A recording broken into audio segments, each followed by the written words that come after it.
Гласот на Америка на македонски. Преку една деценија вашиот прозорец кон САД. А сега, директно од студиото во Вашингтон. Добро вечер, го гледате ТВ журналот Newsflash на Гласот на Америка на македонски, а јас сум Јулија Велковска. Крајот на Space Shuttle ерата со лансирањето на Атлантис ги полни насловните страници во САД денеска. Во продолжение, блокот вести.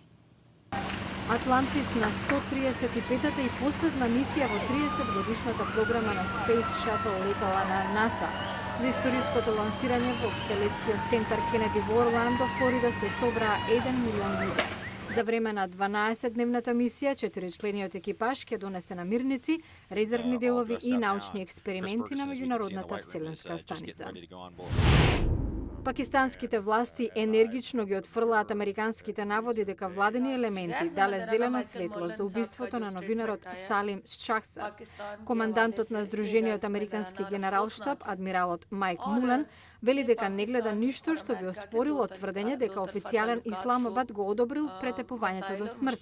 Неименуван пакистански владен представник реагираше дека изјавата е крајно неодговорна. Шахзад ја истражувал наводната поврзаност меѓу пакистанската армија и исламистичките групи. Некои американски сојузни држави и енергетски компании наскоро ќе треба да плаќаат повеќе за отстранување на загадувањето во воздухот што се должи на застарените погони. Владината агенција за заштита на животната средина објави ново правило според кое 27 сојузни држави ќе соработуваат со енергетските компании за намалување на штетните издувни гасови, почнувајќи од 2012 година. Властите велат дека новото правило ќе ги чини компаниите околу $800 милиони годишно. Уапсен крадецот на вредниот цртеж на Пикасо се работи за лицето Марк Луго, кој среде Белден од галерија во Калифорнија го зел делото и мирно излегол. Луго се товари за кражба, поседување на дрога и поседување на украден имот. Во моментов одредена му е кауција во висина од $5 милиони. Несретен случај на бейсбол надпревар во Тексас. Загина човек во публиката кој, обидувајќи се да го фати бейсбол топчето, падна од оградата директно на глава и подоцна им подлегна на повредите.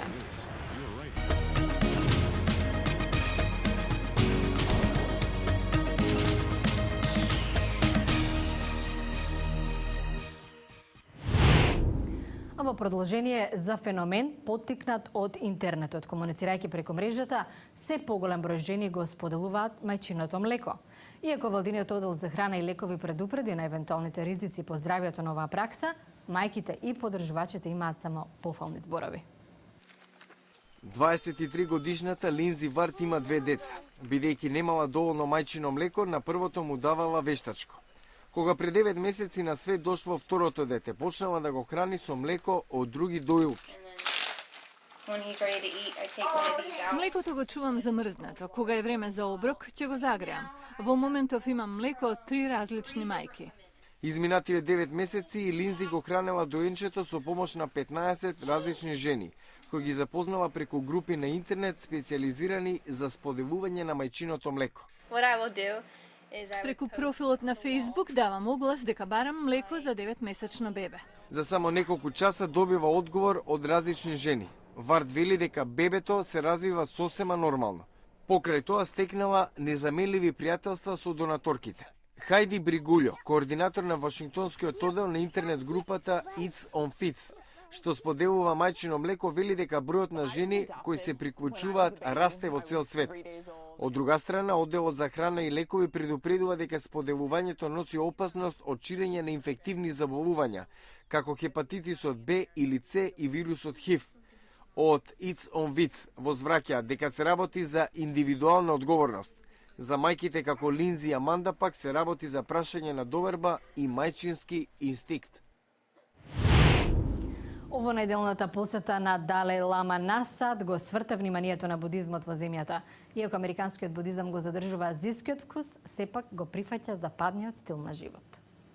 Будизмот има долга историја во САД, раскажува свештеникот Кусала Бикшу од будистичкиот центар за медитација во Лос Анџелес. And it now has dug its roots into Фати the soil корен во here. американската So почва for така што people имате being будист myself како born мене, in Iowa, роден во Ајова. people who were Луѓето born in преминуваат America во who оваа are вера. coming, Некои стануваат свештеници, convert го to пренесуваат Buddhism. учењето на американците. Some becoming ordained. Не само меѓу обичните, туку и меѓу познатите американци има будисти. Актерот Ричард Гир, например, чиј апел за сочувствителност привлече многу земјаци.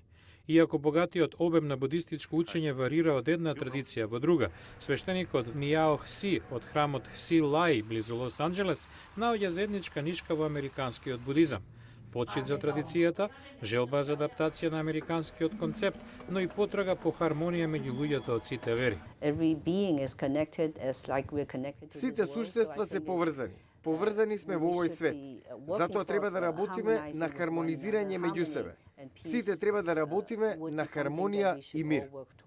Будистите велат дека врската меѓу многуте школи на американскиот будизам се самите будисти родени во САД, кои ја споделуваат будистичката вера и американската култура, без оглед на тоа од каде дошле нивните родители.